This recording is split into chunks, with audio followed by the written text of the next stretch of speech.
You thought you've seen the last of me doing tags, but guess what? You didn't!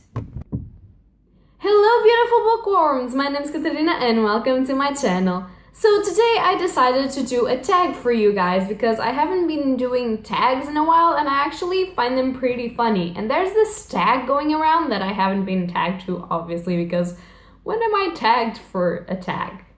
If not by Coffee Chatter, and she hasn't been doing tags in a while, so yeah. But yeah, I have seen this tag going around and I found it pretty funny and I wanted to answer it too. And it's more of a chatty tag, you don't have to introduce books or anything, so I just thought we should have this moment of bonding where you know more stuff about me. And the name of this tag is the Guilty Reader tag, so pretty awesome to see if I'm guilty or not of a lot of stuff. So I just wrote the questions down, so if you see me looking there, it's where the questions are, and that's why I'm like, okay. But I haven't thought of an answer because I literally wrote them down and I just came here to film this video, so I don't know of the answers to give to the questions, like I haven't processed the questions. So I have a challenge for you guys if you want to do this challenge. Comment down below if you think that I am guilty or not guilty of this stuff, okay? Like, some of them I'm trying to explain, but some of them are a little bit like what is good, what is bad, are you supposed to feel guilty about this or not? So I just want you guys to give your opinion. I just want this to be a little more interactive with all of you. So please, in the comments down below, just tell me if you think that I'm a guilty reader or not and why. And I would really appreciate it. So yeah, let's go to the tag. So question number 1 is, have you ever regifted a book that you've been given? And the answer for this is yes, and I will proceed to explain. I haven't regifted books just because, oh well, look at that, it's a gift, bye. It's not that. It's because sometimes I don't really enjoy the books that I'm given, but I know people that would actually enjoy those books, so I just take them and give them to them. Or for some reason I have read the book and loved it so much, but know that I'm not going to read it again, so I just regift it to someone that will give it more value than I'm giving it. And I don't firmly believe on books just being there and not being read, and I know for a fact that some books I will reread whilst others I won't, so I just do that in order to just keep the book circulating and being used by someone. So yeah, but I have gifted books that I haven't been gifted myself, so think of it what you want. Question number 2, have you ever said you've read a book when you haven't? And the answer is no. When I've read a book, I said that I read the book. When I haven't read the book, I'm not going to say that I read the book. What's the point in that? First of all, I can't discuss the freaking book because I actually haven't read it. And second of all, that's just lying, and lying isn't cool, people. Please don't lie to anyone. It's not going to end up well. Question number 3 is, have you ever borrowed a book and not returned it? No, that's a sin to me because I personally know how I feel when somebody just gets a book from me and then doesn't return it and takes centuries to give it back. I know how I feel. I'm like, oh my god, my book is gone forever. So I would never do anything like that. Sometimes I take a while to give books back because I have a lot of books on my TBR, and because now that I am finishing university, it's kind of getting really hard to read at a good pace the books that people give me. So yeah, I have some books that have been borrowed for some friends, but I'm planning to give them back, obviously. That's not even a question. I'm obviously going to give everything back to the people that are their rightful owners, obviously. So question number 4 is, have you ever read a series out of order? Who does that? Like, seriously, do you read a series out of order? How do you know what's going on in the story if you read a series out of order? Is this a joke? Is this a joke? Because I am a little bit paranoid about this kind of stuff. I'm a little bit anxious about this. But why would you ask me something like this? I always try and figure out if it's a series or a standalone and which book is the first one so that I can go and read the series. I would never, ever start like in the second book. Why? And God forbid, starting in the last book, like that is just, do you have a death wish? That's how I feel about it. Question number 5. Have you ever spoiled a book for someone? This one, I'm not really sure, because sometimes I speak of plot stuff of books that I'm reading with my boyfriend, but he kind of doesn't remember after a month or two. So I don't really know if I'm spoiling it or not, but probably he doesn't want to read most of the books that I talk to him about. And sometimes while I'm making videos, probably I say some word that maybe I shouldn't, but I don't really think so. I think most of the things are spoiler-free that I do. So I have no idea, but I know that sometimes I talk and I know that I'm about to say some stuff that will be spoilery, and I try to not do that, but I don't know. Maybe in my boyfriend's case, I do spoil him a bit.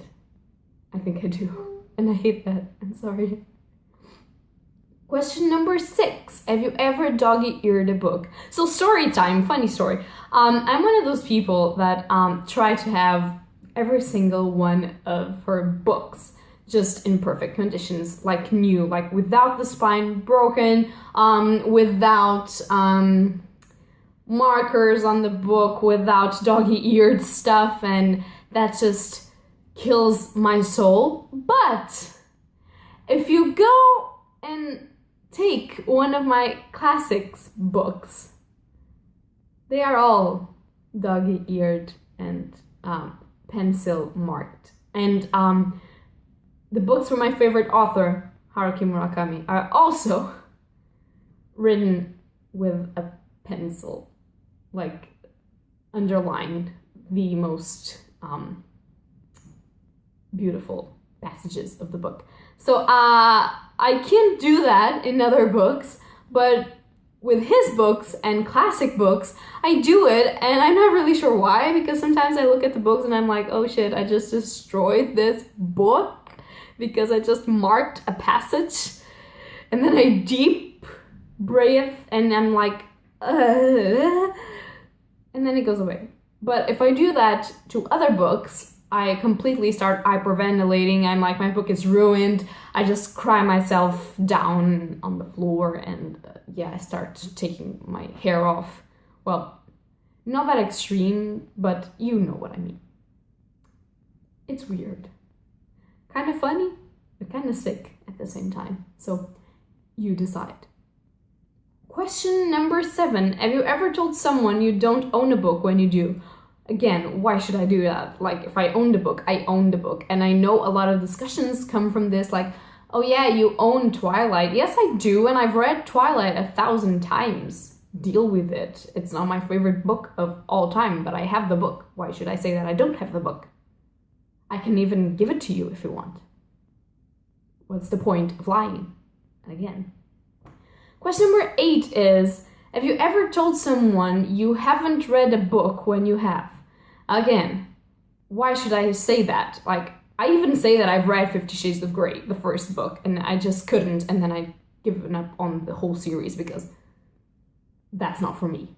But if you like it, cool for you. Probably the story will get better, I don't know, but I read the first one. I don't have it, but I read it, and I'm not going to say I haven't read it because that's just stupid. Like, I did. I read it. So why lying? Again, why? Question number 9 is, have you ever skipped a chapter or a section of a book? This is the thing. No matter how much I want to do that one, sometimes I'm like, please just get on with the freaking story. I can't do that because I start feeling like I am doing something that I probably shouldn't, like a sin or something. So no, I don't do those kinds of things, but sometimes I really want to when the story is really slow paced and it's like nothing is happening and it's just describing a lot of stuff that I don't really care about. So yeah, but I don't do that. Question number 10, and it's the final question. Have you ever badmouthed a book you actually liked? Yeah, but that's not like, well, I like it, but I have to badmouth it because people don't like it. That's not it.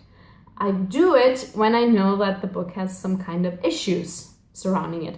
For instance, I'm going to get this example again because what perfect example do you want?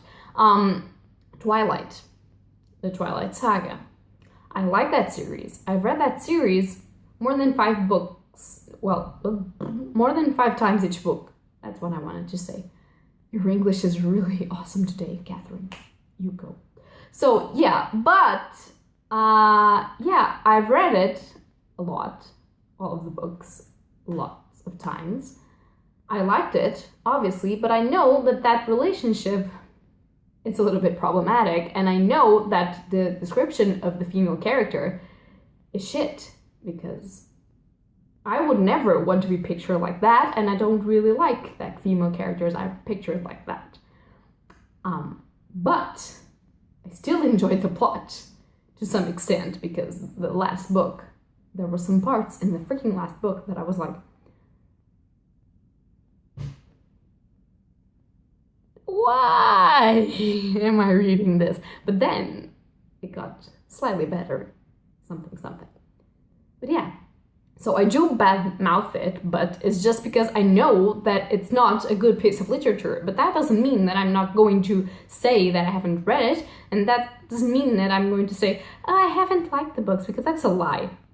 I freaking love the first 2 books, but then I started growing up and seeing that there was some problematic shit going around, and I was like, okay, I still enjoy it though, so let's just read the rest. And then I was like, I need some books to be happy, so I'm just gonna go to my nostalgic readings, and then I read it again, so it happens, deal with it. So that is it for the video today, guys. I want you to decide if I am a guilty reader or not in the comments down below. As I said, I hope you guys like this video. If you like it, leave a like or subscribe, and happy readings to you all. Bye!